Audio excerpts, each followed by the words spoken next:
today, I don't know if you can see me because the sun glare. That's a little bit better.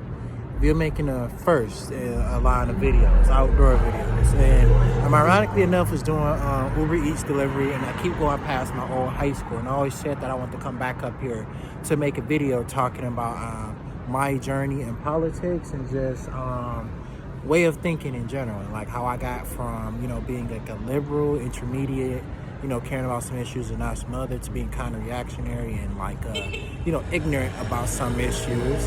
And then eventually coming to being the person I am, somebody that's like, very, very far on the left and stuff like that. Pretty much like, highly progressive person I am today.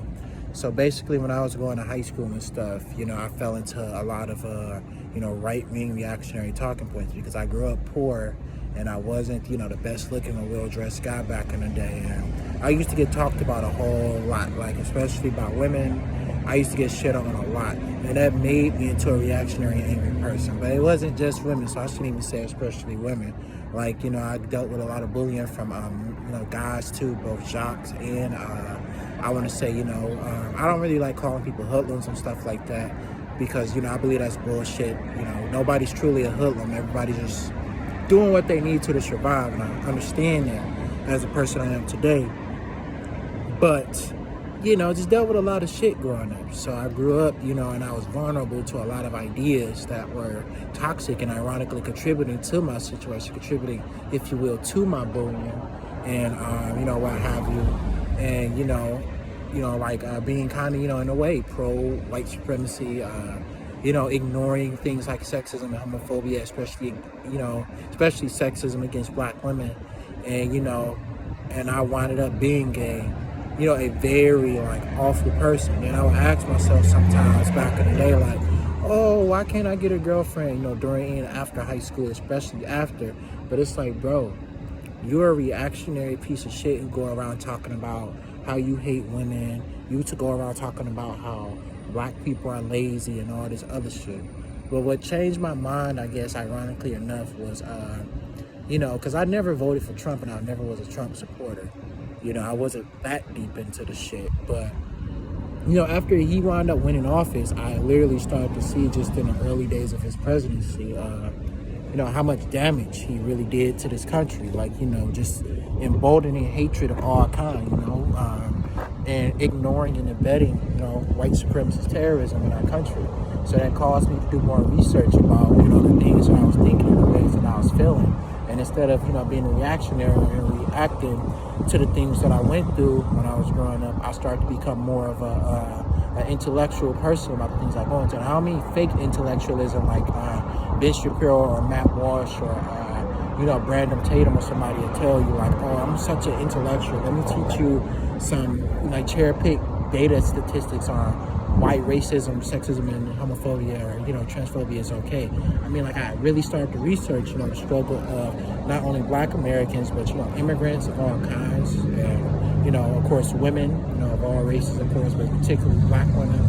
And, of course, LGBT people. And I started to see, a surge in right-wing violence and, far-right nationalism just, pretty much take over the country where people who pretty much just ran on hatred were taking public office and, organizing out in the streets. Not necessarily the streets here, but, other places. But I guess we do got Hebrew Israelites. So that counts for something. My point being is that my journey, I realized in life that I took the right directions to do the things that I did, and I came full circle to the right conclusions. Not to say that, I'm completely a pacifist and I'll just let anybody do anything to me or whatever, but I have just more of an understanding about why things are the way they are. So especially if you're a young person, but especially if you're a young black man, you have to be careful about right-wing talking points no matter how angry you are. We got a lot of people out here from the Hebrew Israelites, Hoteps, or just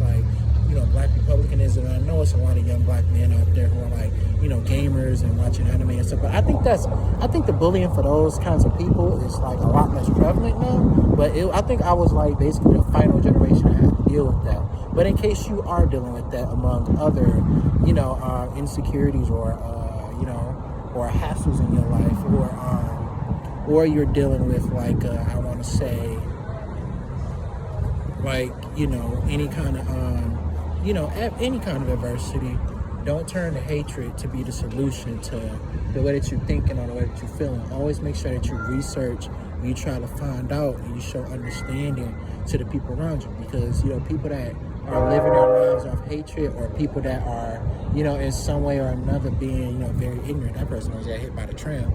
But you know, people that are living, you know, their life based on hatred, or, you know, these young people that are living on hierarchy, that are treating you a certain way, they are not necessarily doing it because, you know, they're intrinsically just bad people. You just got to keep in mind, a lot of people grow up in bad environments where they're taught to live a certain way, or they feel like they have to live a certain way to make their distance from, you know, certain attributes. Or a lot of people, you know, just do things because they feel like it's the only way to survive. And you got to admit, to some extent, in our society and in this country, for black people especially, but even if you're a young white person, that it's a lot of adversity that people gotta face, that, you know, live their lives differently, or that try to do the right thing, or you know, it's easier sometimes to just fall in and do the wrong things because our country is rigged up in such a way, especially if we're loud ass place.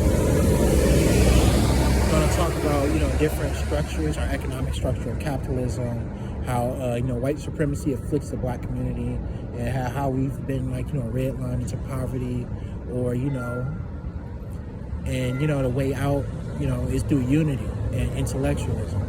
And, you know, and self-defense, of course, too. Don't have to be a complete pacifist, but, you know, defend yourself too, but, you know, in any situation. But just don't turn into reactionary like I did back when I was growing up. Because I feel like throughout my entire life, you know, sometimes I wouldn't say necessarily, like, you know, keeps me up at night, but it's one of the main things I regret, because I should have been a better and stronger man than that to, you know, fall into that type of thinking. But I guess at the end of the day, I was a child, I was a kid, and there's only so much that you can do when you're a child or when you're a kid. You start to, you know, you become accustomed to and think certain ways because of the things you've been through. But I guess, you know, it's like I said over and over again, it's usually just because you're angry. But, you know, that's all I really have to say. Probably don't say the same thing like 5 or 6 times. You know, I wish, you know, I was holding a script in front of me so I had things to elaborate on. But just know, if you're a young person in America and stuff like that, don't turn to reactionary ways of thinking to solve your problems or to make your life better. It's not going to make the world better. Like, for instance, like being a racist, is it going to make the world better? Taking rights from women won't get you a girlfriend. Talking about taking rights from women won't get you a girlfriend. Most women, even ones that are, like, you know, not even totally political, don't want no motherfucker that's always talking about how women ain't shit, you know? And then even further, and I end on saying this, is that, you know, you never know. I think the thing that also changed me, I guess I am remembering stuff before I clicked the end of the video, is that if you feel a type of way about a certain type of person, don't hold on to stereotypes in your head about who somebody is or how they are, because you can meet people in your life or come across people in your life that are complete opposites of the things that you were told. So never hold on to stereotypes taught to you by people online or teach you how to hate. This has been James with his first outdoor video. Y'all have a wonderful day, and I hope that you learn something from here.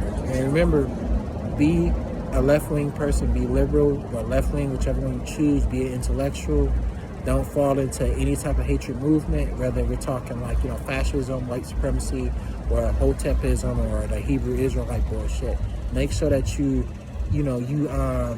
show mercy to the people around you, and you show everyone understanding that you're feeling like you're not shown.